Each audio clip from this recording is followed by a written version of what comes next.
We now welcome the number 15th ranked UFC middleweight contender, Kevin Holland. Kevin, thank you for the time today, sir. No problem. Thank you.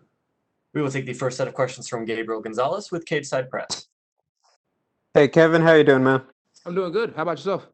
I'm doing pretty good. I got a lot of very obvious questions, so I'm just gonna rip it off like a band-aid. How the heck are you able to fight just 2 weeks after testing positive? Never tested positive. Wait, so what happened? It was probably a false positive, bro. I took a lot of tests right after, and they were all negatives. But shit happens, and I can't control the shit that happens. So here I am, a week later. Are you at all worried another one might pop up? Because we know 2020, it's just the year of the craziness. Nah, I'm not worried about any more bad tests on my end. Somebody else's end, that's a different story. My end, nah, healthy as an ox. So obviously it's a quick turnaround. Did you have to do any quarantining at all before you got your next negative test? Like how much time did you have to spend just by yourself?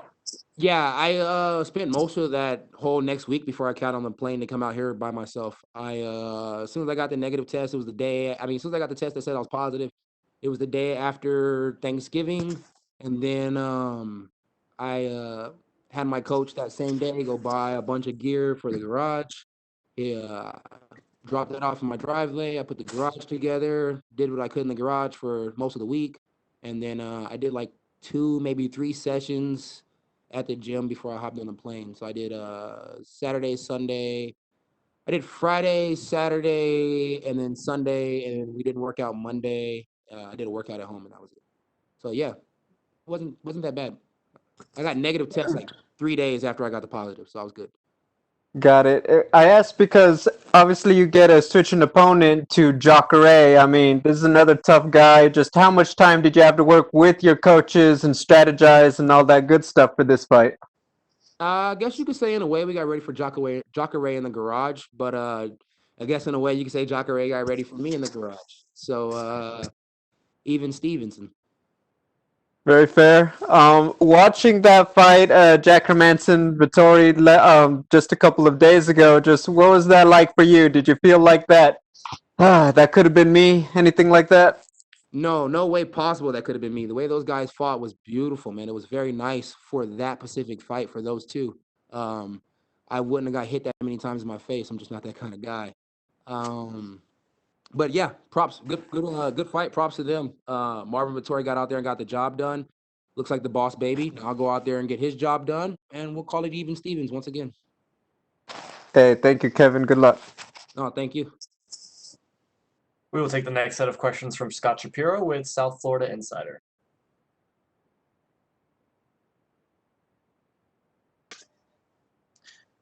Hi, Kevin. You hear me okay? Yeah, I can hear you. What's going on with you, boss? Hey, so looking for your fifth win in 2020. I mean, there's few fighters that could say they've even fought that many times in a year. Are you even allowing yourself to kind of look ahead, considering 5 wins in a calendar year? Is this the most wins possibly for you in a year? It's been a really good year, but I don't know. I think I had 5 wins once before I got to the big show. And a couple of them were Muay Thai wins. So I don't know. I mean, I like busy years. I hate the idea of sitting at home warming up the bench. I'm not a bench warmer, so keep me as active as possible. And everybody keeps saying 5 fights in a year. I've had 5 fights in 7 months. This isn't a normal year. This is a pandemic year. I'm the only person that got hot during the fucking virus. Have you though really allowed yourself to kind of look ahead, considering kind of what's going on in the division? I mean, it's only a few fights out. At 2021, you could be fighting for a title. Oh, that'd be pretty cool, man. But I'm in no rush. Everybody always talks about that title, but I got gold on my pinky and I got gold on my neck. I'm good with the gold I got. I got a little bit more gold at the house. So as long as they keep me active and they keep me fighting, I'm a happy, happy man. There's plenty of guys in the division that need to get smacked before I can become a champion. And everybody wants to be the champ, but half of these guys really aren't that good. They all think that they're the best fighter in the world, but truth be told, we all got holes somewhere. So let's just continue to fix our holes, and then we'll see what happens. But if that happens in 2021, I will snipe whoever the champ is, and yeah, I'll become the champ. And talking like that, that's why obviously you're a fan favorite to so many people out there. You always seem to put on a show, but do you kind of have to kind of sit back and be a little bit more technical and knowing what Jacare offers? I mean, the guy's a legendary ground game. Nah, I think I'm technical every fight, even when it doesn't look technical. Just because I'm very athletic, don't think it's not technical. Whatever Jacare brings to the table is perfectly fine. Jacare is a lot like my coach and the grappling aspect. And if we're talking about the striking aspect, I definitely think I have the advantage there. So overall, it should be a really fun fight. But having to slow things down or do things more technical, that might be my downfall. I think if I speed it up, I think actually if I press fast forward, I might just run through Jacare. All right. Hey, well, that's it for me. Look forward to the fight. Thanks a lot, Kevin. No, thank you, brother. I appreciate it. We will take the next set of questions from Jordan Ellis with Low Kick MMA. Hi, Gavin. Hey, what's going on? Not much, man. I just want to get your thoughts on, when you actually got that positive test. You're a very positive guy. Was there ever a moment where you were just, totally disappointed to have this huge opportunity and see it get taken away and then have to watch them on TV going to war for 5 rounds? No, you sound just like Darren Till. This shit's amazing. My bad though. My bad. Let me get back on track. Nah, never bothered me, not one bit. I never wished bad on another man. So seeing Marvin Vettori step up and take the fight against Jack Hermansson, I thought that was amazing. Watching them duke it out and slug it out like two warriors, I thought that was amazing. They fought each other exactly how I would never fight either one of them. So I just thought it was awesome to watch. The overall experience has been nice. It was different, you always look for something different. It was a new puzzle to solve. For a moment, we thought I had virus. Then we realized that I didn't have virus. So it was just a different obstacle. But it was definitely just another day in the office, I guess you could say. Yeah, and you weren't down for long. You bounced straight back into another huge fight. If you get past Jacare, where do you see yourself in the division? Man, I see myself still number 15. That's what they have me at now. So I think I finally earned that 15 spot, getting past Jacare. But God, talking to you makes me want to fight Till. So that's the route I'll probably try and head. Now I want to do whatever it takes to be a BMF. I want to be a bad motherfucker as well, So I don't know what that takes, but whatever that takes, let's figure it out. Well, one thing I seen you said through the week is you want to be a BMF and fight Yoel Romero. Obviously, he's gone now. So who would you be thinking of calling out after this fight? You just mentioned Darren Till. He's at the top of your mind, but that's probably my fault. So who else is on your mind? After this fight, you know what, man? It really doesn't matter. Honestly, if I was just taking a fight after this fight just to have fun, I can't call out Numbnuts anymore because he just lost Mike Perry. But I don't really like Derek Brunson that much. So if you guys give me the opportunity, I would like to smack Derek Brunson. And if he tries to wrestle too much, I'll check his oil and then smack him. Either way, he's getting smacked. That'd be a fun fight. Well, thanks for answering my questions and good luck with the fight. Thanks, boss. Appreciate it. Thank you. We will take the next set of questions from Luis Green with MMA Crazy. Hi, Kevin, how are you doing? I'm doing good. How about yourself? Good, thank you. Obviously, change of opponent here in Jacare. Can you talk a little bit about the differences that you've discovered, preparing, getting yourself ready for someone like Jacare compared to, Hermansson? You know what? I don't train any different for the person that I'm going to fight. I just do what I'm going to do. My coaches may have a few things in mind that they want to work on, but it's usually just wrestling defense because they don't want me to get taken down. But for the most part, no, it's a little bit easier getting ready for Jacare because it's 3 rounds instead of 5. And man, those extra 2 rounds, it sounded long. Are you disappointed that you weren't able to go 5 rounds, obviously having that main event spot taken away from you?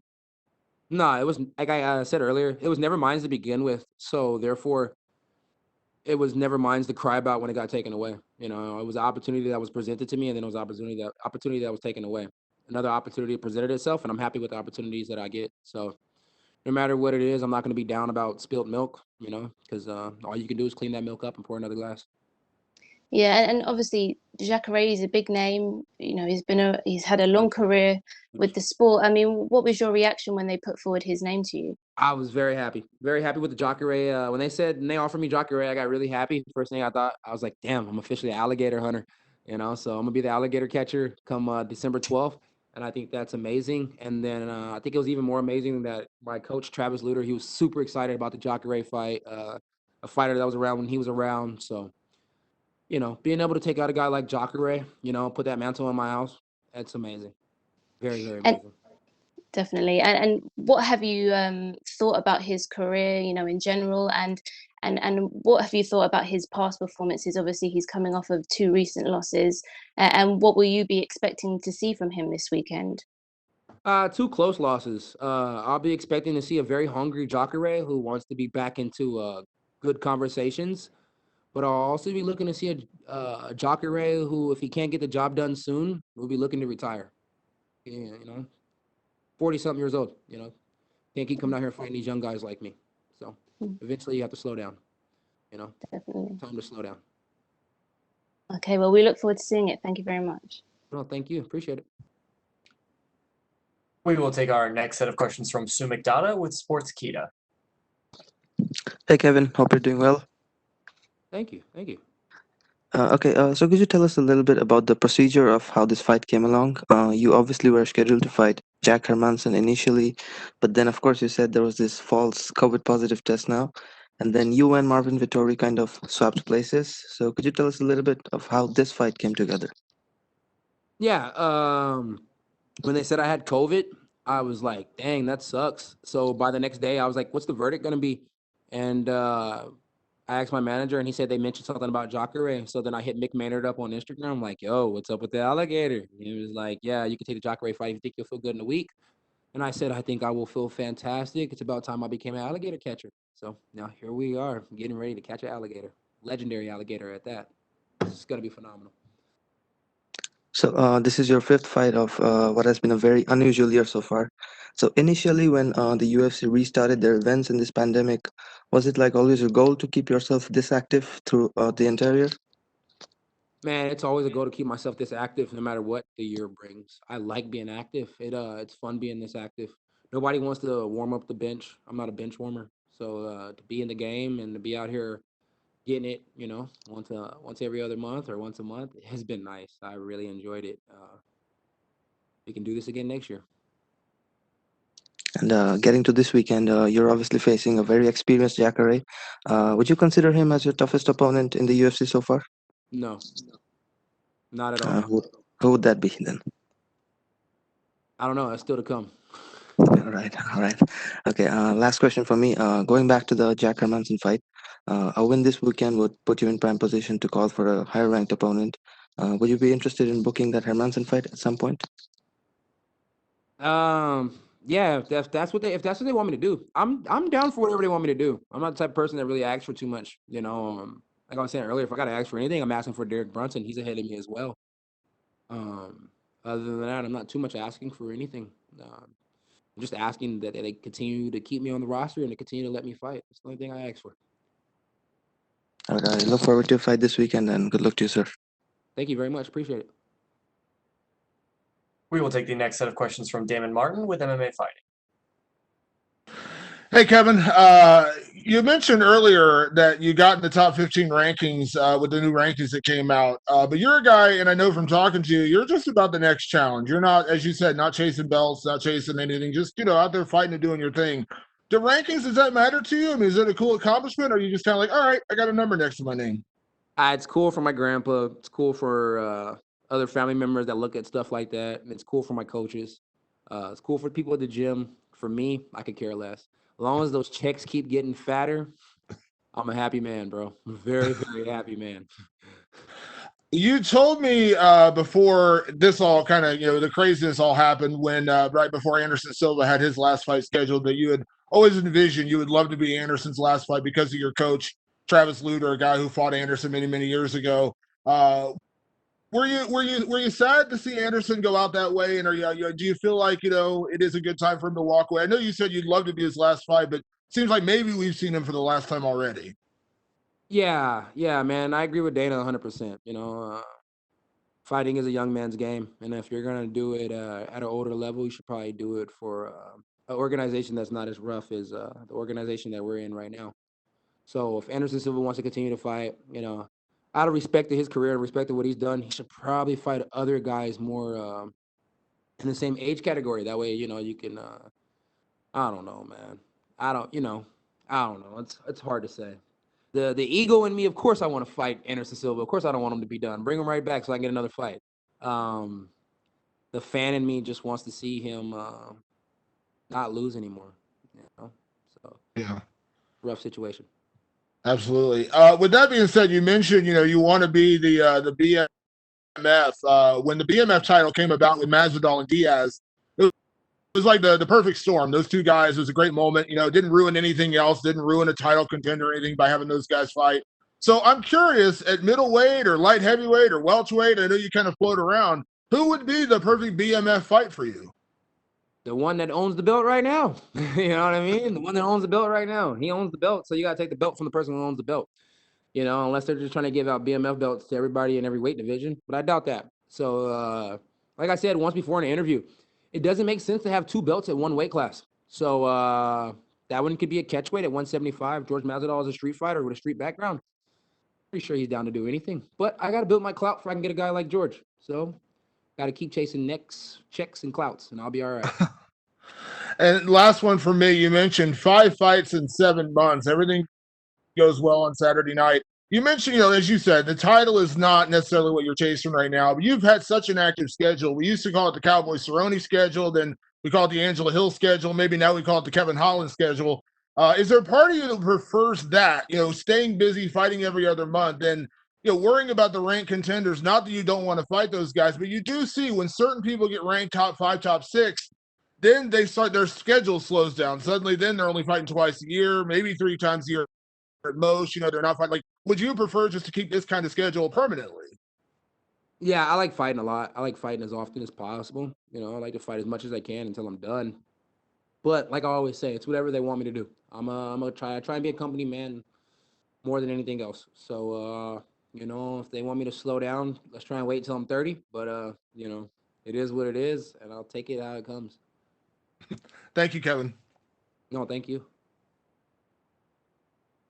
We will take the last set of questions from Cote Cruz with the 4 to Win MMA. Hi, Kevin. Do you hear me? Yeah, I can hear you. Can you hear me? Good. Yeah, absolutely. Good to talk to you, man. Good to talk to you as well. Thank you, man. Well, if we put aside your all COVID ordeal, where you told us a few moments ago that it just a false positive, you've been a pretty active fighter in 2020. What's the secret for having such an amazing year in a time where things have proven to be quite an uphill run? What's the secret? You want the truth, or you want a good interview answer? Maybe both. Why not? Let's go for both. All right, I'll give you a good interview answer. A good interview answer would be, man, the secret to this recipe has been just staying active, man. Staying ready so I don't have to get ready. The real truth of the whole matter is, I don't give a fuck, bro. I smoke a lot of weed, and if they tell me they want me to fight, the only thing that sucks is I have to stop smoking for a week. Other than that, nothing's really that bad. I love fighting. There's nothing better. So, yeah, this is what we do. And if all those other fighters that sit out there and they're always like, they love to fight and then they get offered a fight and they don't fight, they're not real fighters. They're posers. So like, used to skateboard back in the day, and those guys used to try and dress like skaters, but they weren't really skaters. They're freaking posers, man. Half these guys in the fight game, they don't really want to fight. They just want to look like they're fighters so they can look cool and then go out to the family barbecues and friends picnics and stuff like that. Me, on the other hand, I really, really enjoy getting close to killing somebody. You know what I mean? It's like all my cars have big trunks. You seen the green machine? You know how many bodies I can stuff in the green machine? Give me all the bodies I killed this year and we can find out. Man, that's one hell of an answer, man. I don't know why did you sell yourself short that way. Well, how do you feel about the portrayal of your rise to prominence at the UFC? You had one hell of a debut against a killer like Thiago Marreta, and on the last chapter of the promotions for the fight, we are reminded that Dana White used it to call you Big Mouth, but then he surrendered to what you showed him inside the octagon. What would you describe how would you describe this tenure with the UFC? How would I describe your tenure with the UFC? Yes. Help me out here, Gavin. My time with the UFC? Oh, it's fascinating, bro. It's been wonderful. It's the best job in the world. I wouldn't ask for anything else. I don't have a problem with anything Dana White's ever said about me. I don't have a problem with it. Anything that's happened in my UFC career this far. I'm honestly, all those guys who complained about not liking their job or complaining about the UFC or complaining about, I don't know. Those guys are stupid as fuck. Maybe they should just fight more. You know, it's like I fight a lot. I get paid a lot. I'm happy with everything I have. I have a nice house. My girl looks good. My cars look good. My kid looks good. My dogs are nice. Everything's nice. You know, UFC, they've done it all for me. So I cannot complain at all, like whatsoever. I complained about the video game, but that was dumb because my little brother told me the video game's not that good. So overall, Still not pursuing that been chance to be a part of the game? no, man, just you know, make a UFC 5 for PS5 and then put Kevin Holland in it. There you go. That's the new campaign. Sounds reasonable. Last question from me. With such a creative fighting style, I'm curious to know which fighters you draw inspiration from. I used to draw inspiration from a lot of these guys. I used to think all of them were fascinating and amazing before I got in the UFC. I used to think all those guys at the top that you watch on those countdowns were pretty cool. Now that I'm here and I'm seeing these guys a lot firsthand, half of them are pussies. So I draw no influence from none of them. Sorry if that was mean, but God gives. It's your answer, man. So whatever it goes, goes. Thank you so much for your time, Kevin. Best of luck on this fight in this weekend. No, thank you, bro. I appreciate it. Thank you so much, Kevin. That is all the time we had for you, sir. Sweet. Thank you.